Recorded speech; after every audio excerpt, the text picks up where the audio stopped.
Bonjour à toutes et à tous et merci de nous retrouver pour la deuxième partie de ce témoignage. Et n'oublie pas de t'abonner à la chaîne Fille Expat si tu ne souhaites rater aucun épisode. C'est gratuit et c'est disponible sur toutes les plateformes de podcast en un seul clic.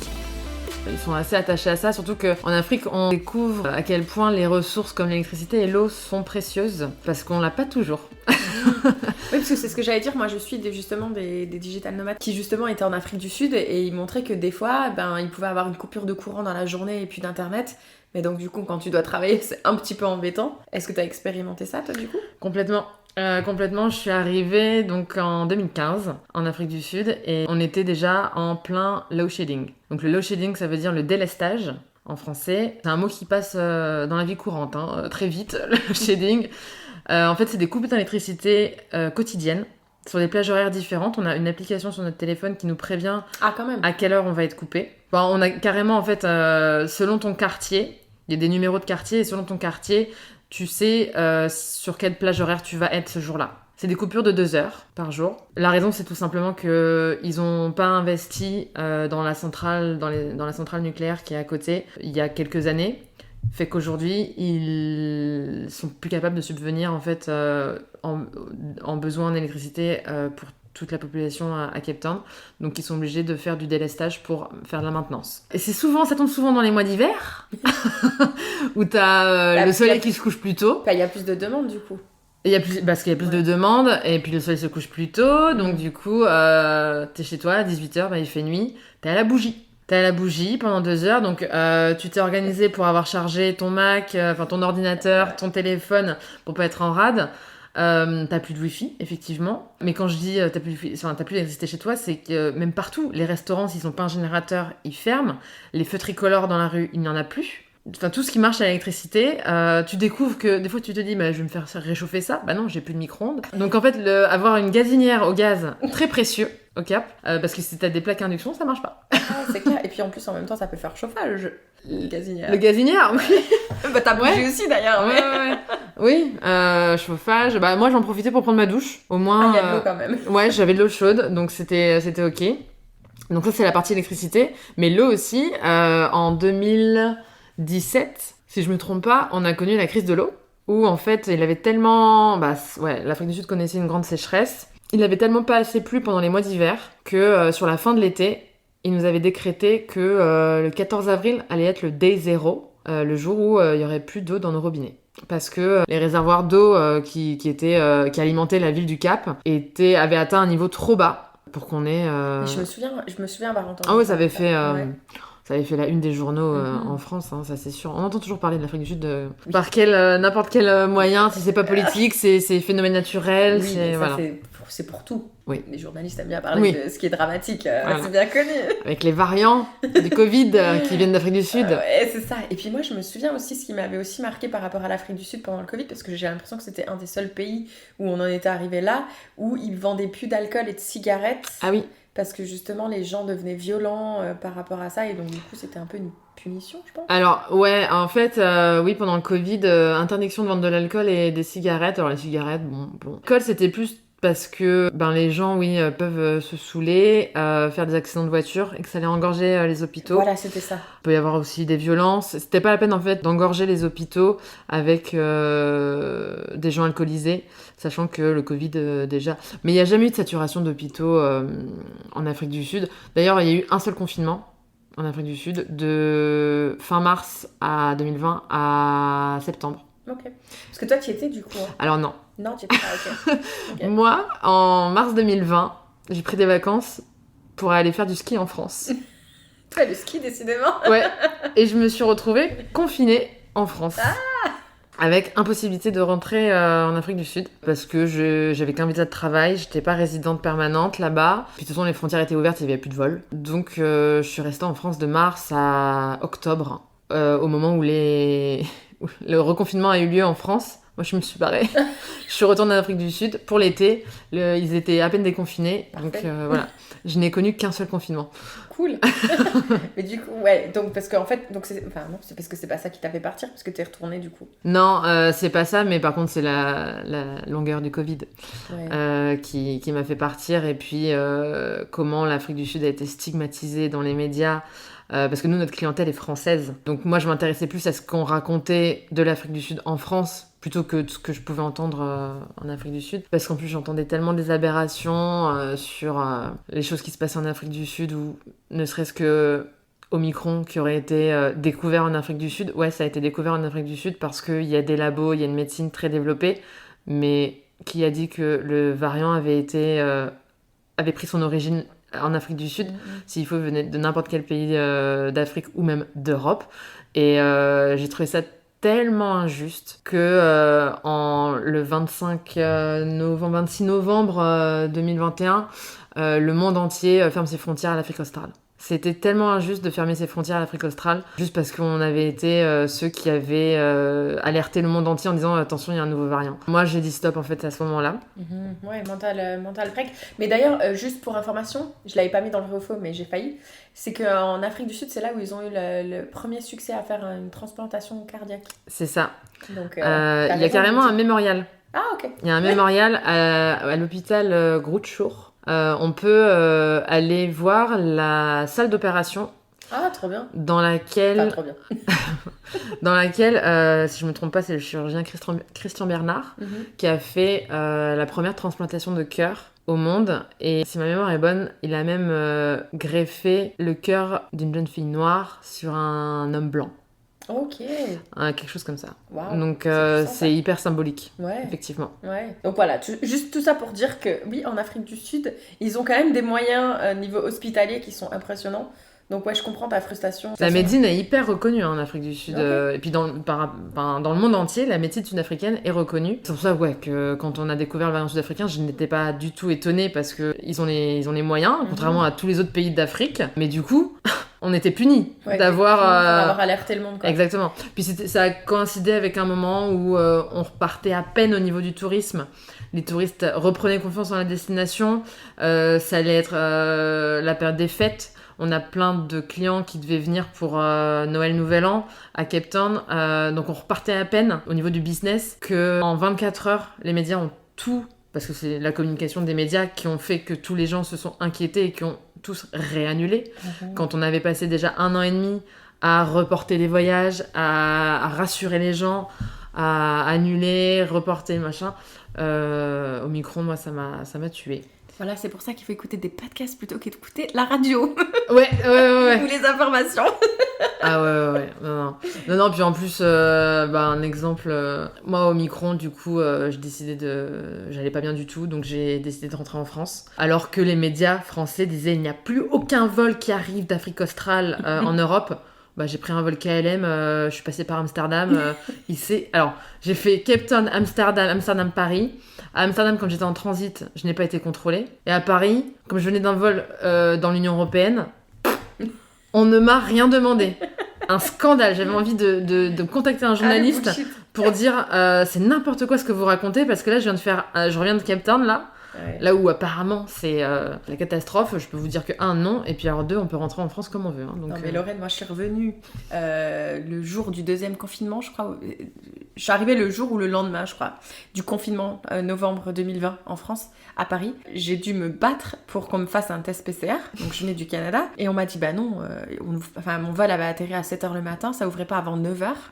Donc moi j'étais là en mode mais testez-moi, j'ai fait un test avant de partir, mais testez-moi quand même, tu vois, et pas moyen de se faire tester. Et j'ai ma cousine qui est venue me chercher en voiture à l'aéroport, tu vois, qui avait soi-disant des contrôles, etc. Et mais ouais, pareil, que je te rejoins là-dessus. Mais la réalité versus ce qu'on entend dans les médias, ça m'a... Après, en même temps, on a pu rentrer chez nous, ça c'est quand même important. Oui. Moi, je pense que comme toi, on était préparés, s'il y avait des contrôles, on avait des raisons d'être là. Donc, mais bon, bref, parenthèse fermée. Donc, tu es rentrée en France. Je suis rentrée en France et c'est... Sans plan, du coup ? Ah bah non, mais j'étais déjà... Bah non, j'avais pas quitté l'entreprise pour autant. Donc, ok, tu bossais en Ah télétravail. bah disons, on était en télétravail depuis le Covid. Ouais. On avait... Parce que du coup, t'avais quand même du chômage, quelque chose ou... Rien du tout. Non, zéro aide. On n'a pas gagné grand-chose pendant 2 ans de Covid. On a clairement fait, nous, employés, l'effort pour que l'entreprise existe encore aujourd'hui. Donc nous, on n'avait plus de bureau depuis un moment. On travaillait toutes de chez nous. Donc en fait, comme il n'y a pas de décalage horaire, c'est vrai que quand j'entrais en France, ça n'avait aucun impact parce que de toute façon, on n'avait pas de clients sur le terrain pendant le Covid. Donc pas trop de raison finalement d'être encore... sur place. Donc je suis rentrée en France et puis c'est là que j'ai commencé à me dire qu'il faut peut-être qu'au bout de 7 ans, je passe à autre chose. Voilà, je passe à autre chose, je tourne une page d'Afrique du Sud et dans mon poste aussi, parce que, donc ça j'en ai un peu moins parlé, mais j'ai commencé en 2015 en tant que conseillère voyage et on m'a très vite fait confiance et on m'a confié les clés de l'agence et je suis devenue gérante de l'agence en 2018. Donc voilà, j'avais eu une première année assez difficile au niveau de la gérance, au niveau RH ça avait été compliqué. En 2019 je recrutais, du coup je me faisais mon équipe, parce qu'on reste encore toujours sur une petite structure, hein, même si en mars 2020 on était 10. Bah, c'était très violent en mars 2020, hein, j'ai dû licencier la moitié de l'équipe. Des gens que j'avais eu tellement de mal à recruter, enfin bref. Et c'est vrai que en tant que gérante de l'agence, pendant ces années Covid, ça a été très dur de faire survivre l'entreprise tout en rassurant des employés qui étaient toujours quand même inquiets parce qu'on savait pas où on allait en fait. On a fait les choses step by step en diminuant les salaires, mais pas tout de suite. Donc ça a été long, beaucoup trop long. On s'est fait trop d'espoir. Enfin, on a eu de l'espoir à chaque fois. On s'est dit, en mars 2020, on s'est dit, on fera notre saison d'été, on fera juillet-août. C'est sûr. Arrivé mai-juin, on voit que rien ne va changer, donc on se dit on va faire Noël Nouvel An l'année prochaine. On a toujours espéré que le tourisme allait repartir. Quand les gens nous disaient mais croyez pas que ça allait repartir avant automne 2022, on était là mais c'est pas possible. On tiendra pas jusque là, on va tous mettre la clé sous la porte. Et voilà, en fait moi ça m'avait un peu éreinté en fait toutes ces années de Covid. Et puis le pays au bout de 7 ans m'avait aussi épuisée en fait. Mine de rien, même si au début ça me faisait pas trop peur, au bout de 7 ans, le fait de se sentir en insécurité quand même, tout le temps, ou du moins de faire tout le temps attention en fait, à bien fermer sa voiture, à bien fermer sa porte d'entrée à clé, des habitudes en fait dont on les réfléchit plus, on s'en rend plus compte, on s'en rend compte quand on rentre en France. C'est ce que j'allais dire, est-ce que ton petit séjour en France justement t'a montré que... Ah bah même quand je rentrais pour 15 jours de vacances, hein, je me rendais compte que il y avait des choses que j'avais pris l'habitude de faire qui en France n'avaient plus lieu d'être. Tu vois, c'est fou que tu dises ça parce que moi j'ai le sentiment inverse quand je rentre en France. Tu vois, où genre dès qu'il commence à faire nuit, il faut fermer les volets. Enfin je sais pas. Ah mais parce que tu compares avec le Canada.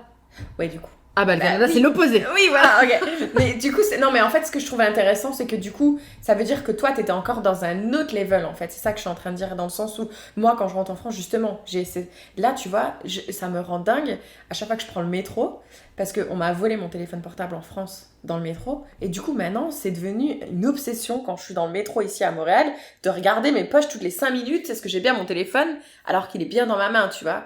Et je me dis, si ça m'était pas arrivé en France, j'aurais pas cette peur à chaque fois. Et je me dis, c'est tellement fatigant. Donc je trouve en fait, pas surprenant, mais intéressant, te dire que c'est en France où tu te sens en sécurité. Ah bah oui. Alors que moi, c'est là où je me sens en sécurité en fait. Donc... Okay. Ouais, mais parce que on est sur un level plus bas en Afrique du Sud. Donc là, quand je te dis que je suis passée de l'Afrique du Sud au Canada, j'ai fait un step énorme au niveau du sentiment d'insécurité. Mais c'est ça que je suis venue chercher en fait. Okay. Le fait de pouvoir remarcher dans la rue sans forcément regarder qui marche autour de moi. Puis t'entends toujours au Cap, tu connais toujours des gens qui connaissent des gens qui se sont fait agresser. Voilà. Mais j'ai envie de dire... c'est comme aussi à Paris, hein, tu connais forcément des gens, puis dans les grandes villes européennes, on peut pas dire que Londres, Rome, Madrid, Barcelone soient les villes les plus safe du monde.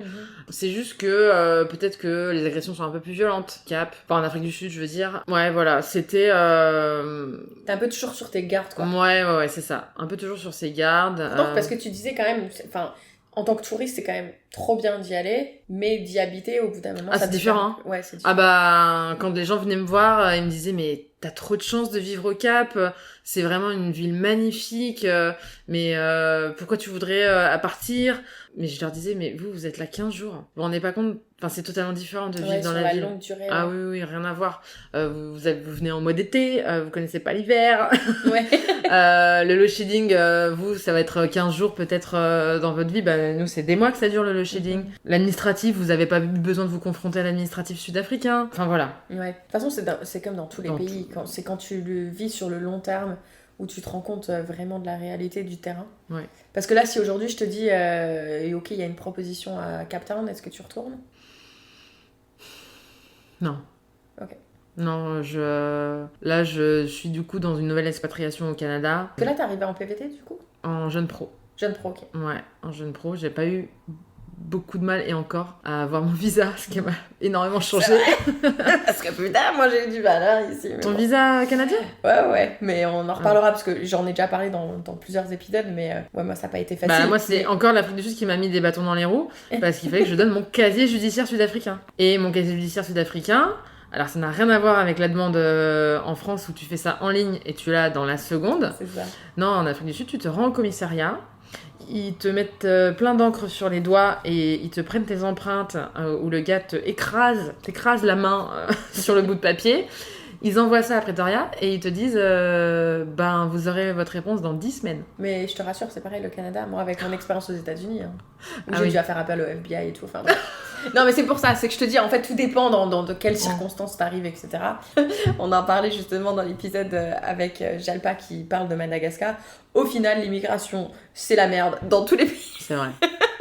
Donc oui, après, il y a peut-être d'autres qui paraissent plus simples. Donc je suis contente de savoir que toi, justement, t'as eu plus de facilité. Parce que je pense que t'as assez galéré et que tu mérites un petit peu plus de facilité. Et encore, non, je te raconterai. Mais... Ouais. Mais donc toi, t'as choisi vraiment le Canada parce que tu voulais avoir un pays où tu te sentais plus en sécurité ou Alors, il y avait ça, mais il y avait aussi, parce que je suis restée dans le monde du voyage, aussi au Canada, je voulais un pays plus simple. Plus facile en fait de faire voyager les gens. Il n'y a pas besoin de convaincre les gens de venir au Canada. L'Afrique du Sud, c'est beaucoup plus d'efforts. Beaucoup plus de réassurance, parce que la question de l'insécurité, elle tombe une fois sur deux. Au Canada, on doit pas te la poser du Non, coup. Ouais. non. Toujours d'être forcément un peu inquiet. J'ai eu sur la fin quelques histoires avec des clients. C'était toujours beaucoup de réassurance. Le travail était plus difficile. En fait, je suis venue chercher la tranquillité et j'avais l'impression que j'avais plus l'âge. Plus l'âge d'être dans un pays aussi peut-être instable, avec autant de difficultés. Je suis fatiguée en fait. Et j'avais une envie de plus de tranquillité et de plus paisible. Ouais, simplicité. Ouais. Est-ce que tu as ça ici du coup? Oui. Ah, trop bien. Je suis allée le trouver ici, ouais. Ouais, trop bien. Parce que tu sais, des fois on se fait une idée d'un pays et puis finalement on y arrive et... Mais en fait, j'avais fait, donc parmi les stages que j'avais fait en école de commerce, j'avais fait un stage au Canada dans la boîte pour laquelle je travaille aujourd'hui. Ok. Je les ai recontactés. Comme quoi, toujours partir... Non, la leçon, c'est toujours garder de bonnes relations avec les entreprises dans lesquelles on a fait son stage. C'est ça. Toujours essayer de garder contact avec une personne de l'entreprise. Parce que moi, typiquement, mon maître de stage est devenu le CIO. Et je l'ai recontacté. Trop bien. Tout simplement. Mais oui. Moi, tu sais, à chaque fois, on me dit « Ah, mais comment tu fais pour avoir autant d'amis partout dans le monde ?» Eh ben, parce qu'il faut garder le contact. Entretenir ces relations, c'est du travail. C'est du travail, et exactement. Et c'est pas parce que je m'appelle Kelly que j'ai plus de facilité, non, c'est juste que je prends le temps, des fois, d'envoyer un message ou même un truc tout con. Mais moi, sur mon téléphone, j'ai plein de rappels d'anniversaire des gens que j'ai rencontrés partout dans le monde. Moi aussi. Et t'envoies un petit message, bah voilà, tu vois. T'envoies un petit message, bon anniversaire, mais tu donnes le sourire à cette personne. Et puis, bah voilà, j'ai entretenu mes relations juste par un petit message et par mettre une alarme sur mon téléphone, quoi. Tout à fait. Mais trop bien. Tout à fait. Et du coup, dans mon expatriation, j'ai eu le sentiment d'avoir, mais c'est normal, plusieurs périodes. Où la première période, la première année, c'est toujours un peu difficile de prendre ses repères, de se faire ses habitudes. J'étais au début en coloc, comme la plupart des expatriés quand ils partent. Et puis, au bout d'un moment, t'as soif de un peu plus de solitude. Et puis, de toute façon, tu t'es fait ton groupe d'amis, donc t'as plus besoin d'être entouré. Donc, c'est vrai que moi, j'ai acheté mon appart là-bas. Ok. J'ai acheté mon appart en 2017, que j'ai toujours. Donc ça faisait du coup 4 ans que... Pendant 4 ans, j'ai vécu seule dans mon appart. Et c'est pour ça que je fais vraiment une séparation entre le moment, toute ma vie où j'étais... en fait, en plus, en coloc, et conseillère voyage jusqu'au moment où je suis passée gérante et avec mon propre appart. Ah ouais, trop bien. J'ai vraiment une scission. Et je dirais la dernière période, c'est la période Covid où là j'étais du coup en télétravail chez moi avec plein d'amis qui s'en vont, qui quittent le Cap parce que ils étaient sur le point de partir, mais du coup le Covid a accéléré les choses. Du coup j'ai resserré mon groupe d'amis et voilà. C'est rien à voir, mais en fait, quand tu parlais de cette séparation-là, parce que j'avais trop envie de te poser cette question, est-ce que tu as vu ce point où justement les deux océans se rassemblent? Parce que du coup, tu vois, j'imagine une ligne, et toi, enfin, tu vois, j'ai l'impression qu'en plus, t'as vécu deux expériences Oui, c'est vrai. un peu différentes. Alors, ce point existe. Tout le monde croit que c'est au Cap de Bonne-Espérance, alors que le Cap de Bonne-Espérance, qui est à 1 heure de Cape Town au sud, c'est pas la pointe la plus au sud du continent africain. Ok. La pointe la plus au sud du continent africain, ça s'appelle Cap Agulhas. Et c'est là, effectivement, que les deux océans se rejoignent. Il y a une stèle où il y a marqué Océan Indien, Océan Atlantique. Okay. Ça ne se voit pas de visu. Ah, mais sur les photos, ça se voit normalement sur Instagram. Non, ça ne se voit pas. Oh, punaise, tu viens de me... J'ai détruit un mythe, là. Pour info, je ne savais même pas qu'elle travaillait dans une agence de voyage. C'est vrai, en plus, je ne savais pas. Du coup, non, ça se voit pas. Ah, okay. Bah, tu taperas, vous taperez Cap Agulhas, ça se voit pas. Ok. Bon. Il y a la stèle juste avec Indian Ocean et Atlantic Ocean, mais c'est tout. Décevant. J'achèterai plus Vatou Ocean. Ah ouais, non. Ah, je suis dingue. Mais bon, c'est pas grave. J'irai quand même un jour en Afrique du Sud. Bah oui, pour boire au moins la bouteille du Two Ocean dans le vignoble en question. Bah c'est ça, je sais même pas où elle est. Sur la route 62. Sur la route 62, sur la route des vins. Trop bien. Est-ce qu'il y a autre chose que tu voudrais aborder sur l'Afrique du Sud que tu aimerais aborder? Le côté safari, où bon, ça c'est des formations professionnelles, c'est je veux rassurer les gens. Les safaris en Afrique du Sud, c'est vraiment pas le zoo, on est chez eux. C'est un peu ce que aurait pu dire Adi Adeline dans son podcast sur Tanzanie-Kenya. On est chez eux, on est sur le parc Kruger qui est de la taille de la Belgique. C'est avant tout, les Sud-Africains vivent pour la nature qu'ils essaient de préserver. Parce que les ressources naturelles sont rares. Et que sur le continent africain, on en prend conscience, chose qu'on oublie souvent en Europe. Mais c'est bien, ouais, même au Canada, non? Oui, au Canada, il peut y avoir des fois des excès sur l'électricité. Des fois, je suis là, mais c'est... Éteignez la lumière. C'est vrai on prend beaucoup trop de choses pour acquis dans ce monde, mais bon. Si une femme aujourd'hui qui écoute justement cet épisode et qui justement a envie ou se pose des questions par rapport au fait d'aller en Afrique du Sud, est-ce que tu aurais un petit message à lui adresser? De se renseigner avant de partir, c'est toujours bien. Il y a une très belle communauté de Français du Cap. Okay. Ne serait-ce que le groupe Facebook Français du Cap. Ok, je mettrai le lien dans la description. Très actif et une belle solidarité et beaucoup de bienveillance dans ce groupe. Des gens très actifs aussi, des admins très actifs. Bah, je peux parler de Cape Town avant tout parce que je connais pas trop les autres communautés mais Johannesburg aussi, il y a les amis de Johannesburg. De se renseigner un peu auprès d'expatriés là-bas. Si tu cherches à travailler, se pointer sans visa, ça va être compliqué parce qu'on ne peut pas faire les démarches là-bas. Parce que c'est combien de temps le visa touriste du coup? Le visa touristique, c'est 3 mois. Ok. Renouvelable. Il y a des gens qui arrivent à le faire renouveler une fois, donc ils peuvent rester 6 mois. De toute façon, dans tous les pays, c'est pas recommandé d'aller pour trouver un travail. Ouais, mais les démarches du coup de visa sont assez longues et compliquées. C'est vrai. Non, par contre, ce que je veux dire, c'est on entend de plus en plus parler d'un visa nomade. Je sais pas si ça se fait dans d'autres pays. Bah, ils le font de plus en plus, là. Ouais. Mais après, tu vois, moi, pour juste avoir regardé sur du Mexique, par exemple, il faut quand même avoir déjà une certaine base de salaire, avoir un nombre d'argent de côté, etc. C'est possible qu'ils demandent effectivement des preuves de ressources, mais c'est quelque chose, je comprends pas pourquoi l'Afrique du Sud n'ouvre pas les vannes pour ça et n'a pas déjà pensé à ça, parce qu'on est sur un hémisphère sud où tous les Européens en hiver pourraient partir, passer l'été. Bah ouais, mais là-bas. Rien que par rapport à l'électricité, le wifi et tout ça, s'ils n'arrivent pas à subvenir déjà aux besoins des personnes qui sont sur place. Ouais, mais tout l'économie qu'un expatrié va faire vivre à côté, en allant au restaurant, en consommant tout simplement, je suis d'accord, ça va compenser. C'est pas juste non, l'électricité, le wifi. Non, vraiment, puis ouais. C'est des gens qui vont pas prendre... En fait, c'est ça, c'est qu'il y a un tel protectorat de l'emploi, là-bas, que justement, ouvrir ce visa de digital nomade n'affecte en rien l'emploi local.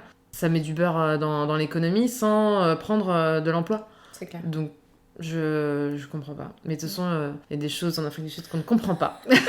Comme dans tous les pays. Surtout politique. Politique, c'est très instable là-bas. Et c'est ça aussi qui était tannant à la fin. C'est que les ministres... on a quand même un président qui s'est fait destituer. Il y a eu un président de remplacement pendant une certaine période qui finalement s'est fait élire, mais qui a viré son ministre des Finances. Donc ça a fait chuter le rand. Et de toute façon, la monnaie qui se dévalue chaque année, c'est mauvais pour un pays. Donc il y a une inflation terrible. Dans le tourisme, moi je le voyais, les hôtels augmentaient de 10% leur prix tous les ans. Et une monnaie qui se dévalue, c'est une population sud-africaine qui ne peut plus voyager, qui doit rester dans son pays. C'est une population qui est punie au final. Ah ouais. Ils peuvent plus aller en Europe, c'est tellement cher, c'est hors de prix l'Europe pour eux. Ils peuvent se permettre d'aller en Asie. Voilà, ça reste encore accessible. Mais c'est ce qu'elle disait, je sais pas si t'as écouté les témoignages de Charlotte en Syrie, mais c'est ce qui s'est passé aussi. Ouais. Au final, c'est les habitants sur place qui payent le prix parce que leur salaire n'augmente pas, mais tout le reste augmente et du coup, tu t'en sors plus en fait. C'est tellement triste. Même si je sais qu'avant de partir en Afrique du Sud, t'avais pas peur, t'étais bien, tu devais être patiente parce que tu sais pas quand est-ce que ce visa allait arriver. Est-ce que si aujourd'hui tu pouvais justement t'adresser un message quand t'as appris que tu allais partir en Afrique du Sud, est-ce que tu te dirais quelque chose ? Je me dirais vas-y, fonce, tu vas rien regretter. Tu penses partir pour 1-2 ans, tu vas y rester bien plus longtemps. Tu vas rester 7 ans, donc...